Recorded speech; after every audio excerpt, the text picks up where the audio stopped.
కర్ణాటకలో ఏదైతే ఈ బంగ్లాదేశ్ నుంచి వచ్చిన చొరబాటుదారులు, అక్రమ వలసదారులు సెటిల్ అయిపోతున్నారు. డెమోగ్రఫికల్ చేంజ్ వస్తుంది. మతపరమైన ఉద్రిక్తతలు సృష్టిస్తున్నారు. అలాగే రోడ్లని కూడా పాడు చేస్తున్నారు వాళ్ళు.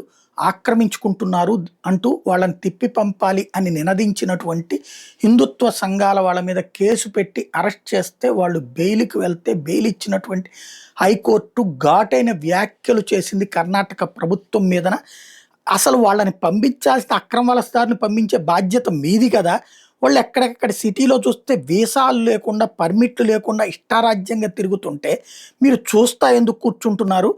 ఈళ్ళే నేరస్తులుగా మారుతుంటే ఎందుకు పట్టించుకోవట్లేదు? పైగా అక్రమ చొరబాటుదారుల్ని అవతలకి పంపించమన్నోళ్ళ మీద దొంగ కేసులు పెట్టడం ఏంటి? అంటూ జస్టిస్ ఎం. నాగప్రసన్న అడిగిన ప్రశ్నలతో విలవిల్లాడిపోవడం కర్ణాటక హైకోర్టు వంతవుతోంది.